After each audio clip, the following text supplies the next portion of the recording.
ازيكم يا جماعه؟ فيديو النهارده فيديو غريب شويه، عشان النهارده هتكلم عن حاجه انا بكرهها فشخ. والحاجه دي مش شخص مثلا بيعمل فيديوهات على النت، عشان انتوا اتعودتوا يعني لما بعمل فيديوهات عن حاجات كرنج بيبقى شخص مثلا، بس لا، فيديو النهارده حرفيا عن بلد كامله. يعني حابب اوسع دايره التنمر بتاعتي، فمش هتنمر على شخص واحد، لا، ده انا هتنمر على بلد فيها حوالي، ثانيه واحده اعمل سيرش، التعداد السكاني بتاعها 1.5 مليار، والبلد دي هي الهند. وفيديو النهارده هقول لكم انا ليه بكره الهند، وبكره اي حاجه ليها علاقه بالهند، وبكره اي حد بيحب الهند. قبل ما اقول السلبيات بتاعت الهند وليه انا بكرهها، حابب اقول شويه ايجابيات عنهم، عشان ما انديان براذرز ما يجوش يعيطوا لي بقى في الكومنتات ويفضلوا يعملوا لي كده براسهم، بعد هتبقى شغلنا سودا بقى. الميزه الاولانيه، لو قابلتك اي مشكله ليها علاقه بالكمبيوتر او حملت برنامج حتى وما اشتغلش، عايزك تكون متاكد 100% ان في واحد هندي على اليوتيوب عامل شرح للمشكله دي وازاي تحلها بمليون طريقه. اي مشكله تقابلك في العالم التقني هتلاقي واحد هندي على اليوتيوب بيسيف يور اس. او مثلا لو انت في كليه في شويه تخصصات ليها شروحات على اليوتيوب بالهندي هتنقذك من حفره الجهل اللي انت واقع فيها. او مثلا لو عايز تزود فولورز فيك، تفتكر ان الفولورز الفيك دول يعني روبوتات؟ لا، اكيد بني ادمين شبهي وشبهك. منين بقى؟ من الهند. هتلاقي كده كل رجاله مومباي ودلهي عاملين لك فولو على انستجرام، فهم رجاله قوي في الحته دي. تاني ميزه وهي البهارات، الهند من اكتر البلاد اللي بتنتج وبتصدر بهارات في العالم، فنايس وان يا هند، شكرا على البهارات اللي بتبعتيها لنا. وبس كده، المميزات خلصت، نخش بقى على السلبيات.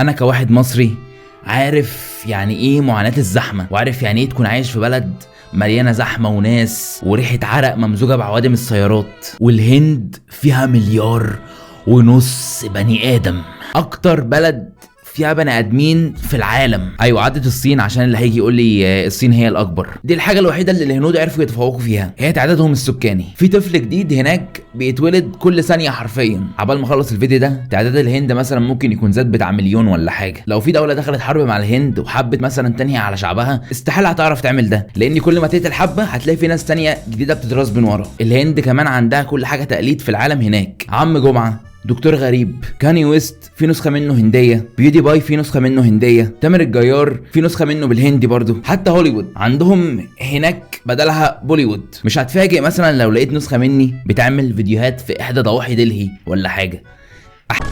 ده طلع فيه بجد. What's this? What the fuck is this, motherfucker?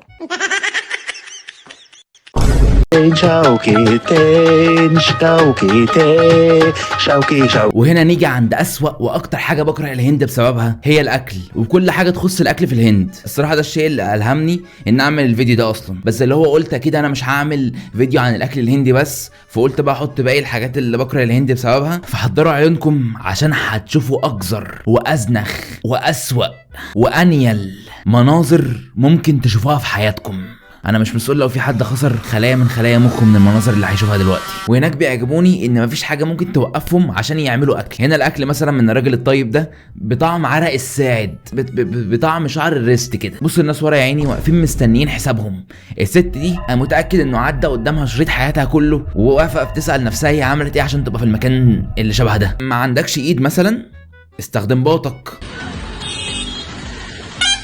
ما عندكش باط، استخدم بتاع. عندي احساس ان بتوع الاكل في الهند ممولين من مشروع المليار الذهبي، لان اكيد الاكل بالطريقه دي مش معمول عشان يتاكل، لا ده معمول عشان يموت. ده سلاح جرثومي سام. عندك هنا مثلا فلافل معموله بطعم البطاطا المعرقه والمدهننه، او عندك هنا مثلا بان كيكس معموله بطعم الرجول المقشفه المجلخه. لسه ما وصلكش اختراع السكينه؟ ما عندكش سكينه خالص، بسيطه، استخدم ضوافر رجلك. وعندكم مثلا الشيف ده، انا متاكد ان لحيته دي فيها 3/4 حشرات الهند. لو حد كده مسك لحيته وفتحها كده هيلاقي فيها قوارض كده، حاجات ايه انقرضت اصلا. ضوافره ما اتقصفتش من ساعه ما كان غاندي عايش. وبيعمل عصير، مش عارف عصير جرجير ده ولا عصير كيوي ولا مش فاهم، بس انا حاسس ان اللي بيروح يشتري من حاجات شبه كده في الهند هو بيكون اصلا ايه، جاي مصطبح مش شايف قدامه ولا بقى بيركز في النظافه، اللي هو يلا انا جاي كده عايز اشرب كده عشان اموت. وعندكم الشيف المقرب لقلبي، الشيف ده اللي عامل شبه ناصر الدسوقي لو كان بيعاني من السمنه المفرطه، وجسمه عامل زي القحطاني. الراجل ده بسبب زياده وزنه فبقى عنده بويز حرفيا بحجم راسه. فاي حد تخين عادي هيقول انا المفروض اروح الجيم عشان اخس شويه. انما احنا هنا بنتكلم على الهند. يعني انا من شويه وريتكم واحد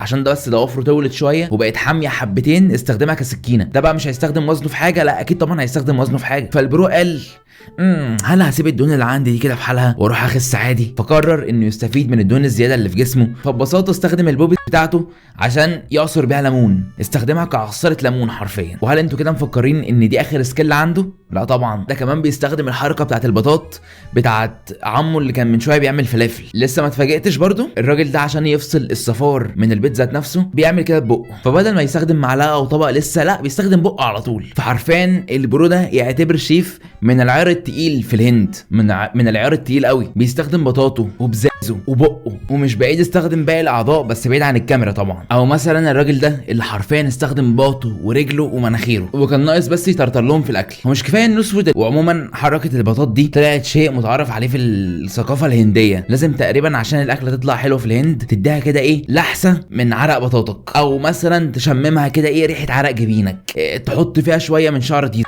اللي انا مستغربه يعني هل الهنود اللي بياكلوا من الاكل ده عندهم ثقه عمياء في بعض لدرجه ان هم ممكن يخلوا اللي قدامهم يبقى كده في الاكل اللي هياكلوه عادي؟ طب افرض يا اسطى الراجل ده قبل ما يحط ايده في الاكل بتاعك حط ايده في البوكسر عشان يعدله مثلا، هرش في مناخيره. ونيجي هنا عند اكتر شيف انيق في الهند. الشيف ده جسمه عامل شبه جسم فليكس الفقدان، وشياكته ولا اجدعها شياكه مايكل جاكسون في البرايم بتاعته. كل ما بشوف فيديو ليه بحسه كده بيلمح لي، فاهم، بيبعت لي رسائل خفيه انه عايز يمارس معايا الكوكو. بحسه بيغتصبني في فيديوهاته الصراحه. كل حاجه فيه جذابه من اول شعره لحد النضاره اللي بيلبسها. يعني انا مش عارف ده مكانه ما ينفعش يبقى في الهند بيعمل اكل في الشارع. ده معلش يتاخد كده ويتحط كده موديل في البراندات العالميه بقى، لوي فيتون بقى والحاجات شايفين الجاذبيه بتاعته وهو بيعمل الاكل؟ شفتوا انتوا حركه الشفايف دي؟ حرفيا بحسه بيغتصب زباينه مش بيعمل لهم مشروبات. او الصراحه مش عارف ازاي الزباين بتاعته استحملت كميه الهوتنس والسكسنس اللي طالعه منه. يعني انا لو منهم حرفيا كان زماني عرقت بقى وجبت بنزين من راسي وشعر باطي وقف وكان زماني نطيت عليه. بص معلش بس ثانيه،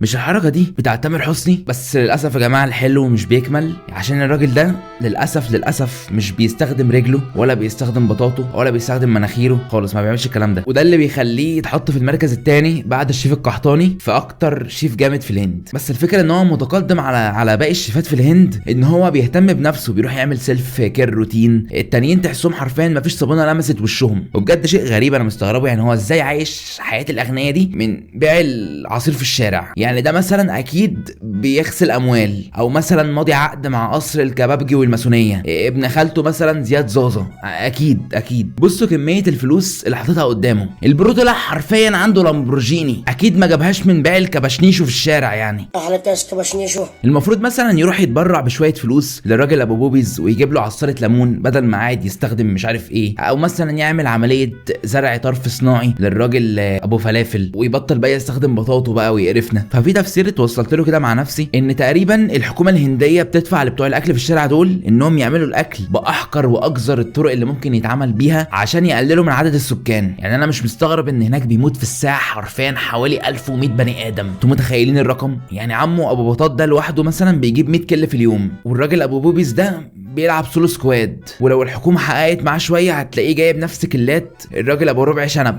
والشيف الانيق ده اختطب 3/4 بنات الهند بحركاته الشهوانيه بتاعته دي. يعني الحركه دي بس دي لوحدها كده ممكن نص بنات دلهي تولد فيها.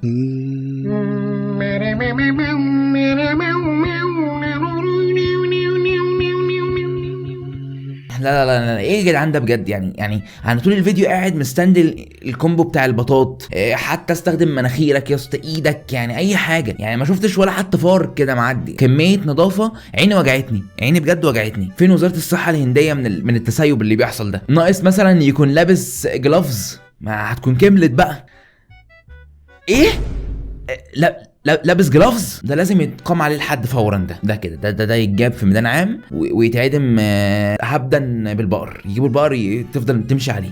طبعا من اهم الحاجات عشان الاكل يبقى صحي نظافه المعدات اللي بيستخدموها. فبالنسبه للنظافه فهي طريقه سهله جدا وتوفر كمان، هي ميه المجاري بس كده. وده لو في صحون اصلا، عشان هناك حرفيا ما عندهمش معالق، ما عندهمش اطباق، فتلاقيهم بيحطوا الاكل في ورق الشجر وساعات اصلا ما بيبقاش في ورق شجر فبيحطوه في الارض كده. ما عندهمش عصارات، ما عندهمش اي حاجه، حرفيا عايشين عيشه رجال الكهف. بس الحلو ان احنا ممكن نستخدم فيديوهات الاكل بتاعتهم دي بدل الادويه بتاعت سد الشهيه. لو انت من الناس اللي بتجوع بسرعه وعايز تحل المشكله دي، جرب مثلا تكتب في السيرش عندك انديان ستريت فود وادعي لي نفسك هتتسد وهيجي لك تروما من الاكل اصلا كله، واحتمال تروح تبيع معدتك في السوق السوداء اللي هو خلاص انا مش عايز اكل تاني.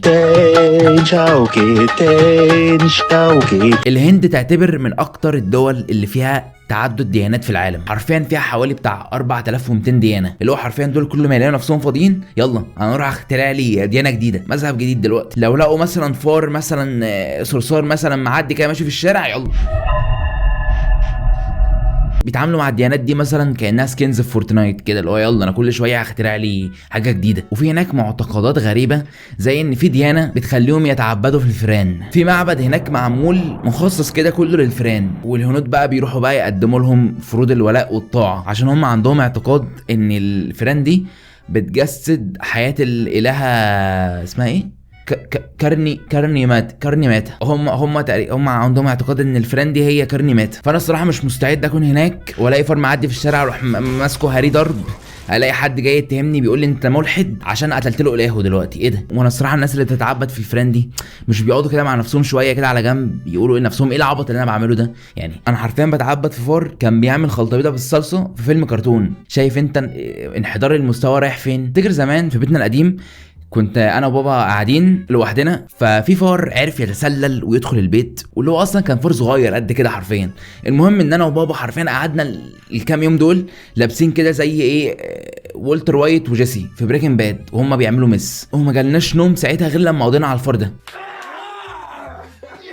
وفي ناس في بلاد تانية بتخلي الفار كده بياكل من اكلهم عادي، او مثلا عبادة البقر. اي نعم هي حاجة غريبة شوية بس مفهومة يجي منها ان البقرة بتدينا لبن، بتدينا لحمة، ممنجها علينا الدنيا شوية، يعني عاملة قايمة معانا بالواجب حبتين. انما الفار ده الكائن الذليل العويل ده اللي قدمه للبشرية ما كسبناش منه حاجة غير الطاعون.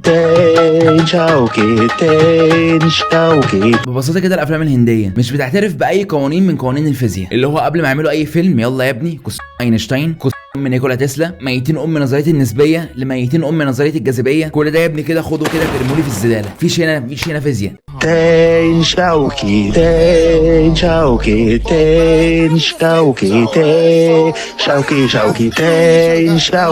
وبعدين بقى بيبدا ايه خطوات عمل الفيلم. بيجيبوا بطل في فحوله ورجوله احمد العوضي، وفي لياقه ورشاقه مايكل جوردن في البرايم بتاعته، وفي جاذبيه تامر الجيار. وبيجيبوا له كام عيل هلفوت بيعاني من الانيميا الحاده من احدى ضواحي دلهي، وبيخلوه يمسكهم طول الفيلم فشخهم ضرب وقتل ورزع وهبد وفشح وفتح وكله، مع شويه رقص واغاني واستعراضات مش هتغير اي حاجه في مجرى القصه، واللي هو ولا ليهم اي لازمه، محشورين كده حشر وبس. كده معاك فيلم هندي خلاص. اغاني الهند ممله، كلها اغاني شبه بعض، بحسهم كلهم مركبين نفس طبلة الودن، كلهم عندهم نفس الذوق الموسيقي، كلهم بيتكلموا زي بعض، الستات كلها هناك شبه بعض.